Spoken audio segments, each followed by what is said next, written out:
Assalamualaikum warahmatullahi wabarakatuh. Selamat pagi anak-anak semua. Apa kabarnya? Semoga kalian pagi hari ini dalam keadaan sehat walafiat. Amin. Baiklah, selanjutnya kita masuk ke kelas bahasa Indonesia. Masih tentang teks berita, menyambung materi yang lalu. Oke, materi selanjutnya yaitu tentang menanggapi isi berita yang didengar atau dibaca. Sebelum kita bahas, mungkin Bapak perlu mengingatkan kembali materi kita yang lalu, yaitu tentang meringkas berita atau menyimpulkan sebuah berita.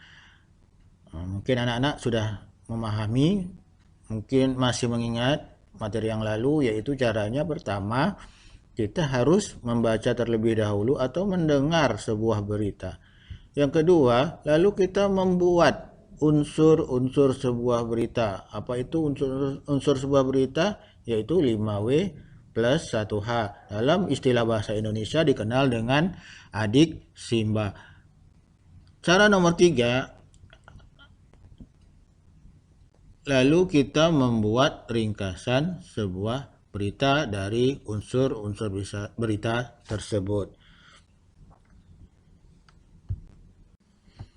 Nah, sebelum Bapak memberikan contoh sebuah tanggapan berita, Bapak akan membacakan sebuah pengertian tanggapan. Apa itu tanggapan? Tanggapan adalah sambutan terhadap suatu ucapan. Isinya bisa berupa kritik atau komentar. Berkaitan dengan pemberitaan, aspek yang ditanggapi bisa berkenaan dengan isi berita itu sendiri dan dari kebahasaannya.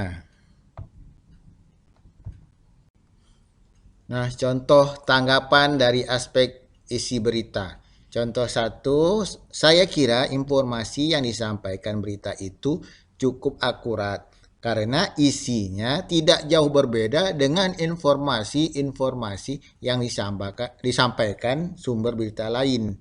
2, informasi yang disampaikan berita tadi malam masih diragukan kebenarannya. Setelah saya cross-check, saya lihat dengan berita dari sumber yang lain yang berbeda, terutama dalam penyampaian informasi korban.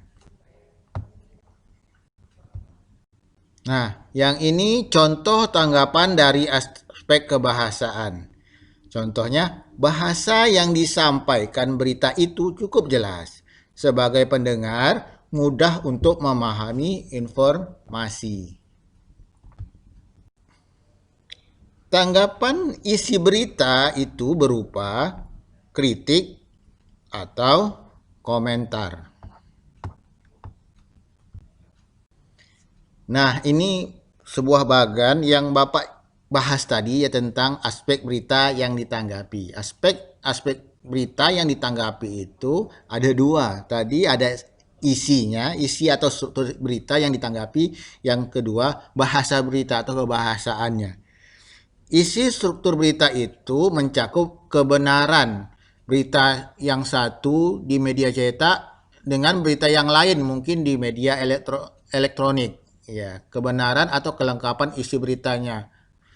Yang kedua, dari aspek bahasa atau bahasa berita. Berita menggunakan kalimat yang mudah dimengerti atau pilihan kata yang mudah dimengerti oleh pembaca atau pendengar, sehingga bahasa yang digunakan mudah dipahami oleh pembaca atau pendengar.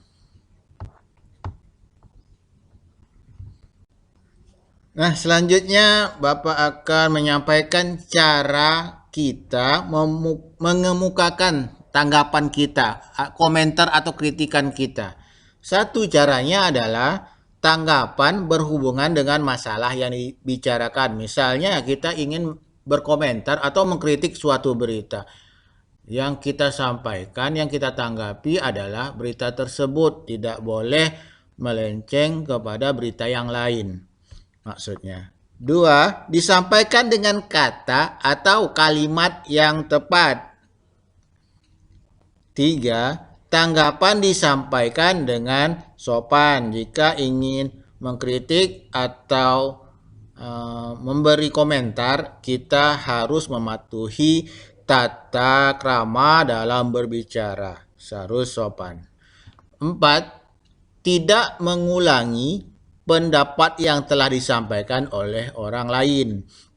Maksudnya tanggapan yang kita ingin sampaikan sudah disampaikan orang lain, maka hendaknya kita menyampaikan dari sudut pandang yang lain agar terlihat berbeda. Cukup sekian materi yang Bapak sampaikan. Semoga materi yang sedikit ini sangat bermanfaat untuk anak-anak. Selanjutnya untuk penugasan mungkin untuk sementara ini ditiadakan. Dan insya Allah hari Selasa depan Bapak akan berencana membuat ulangan harian yang mungkin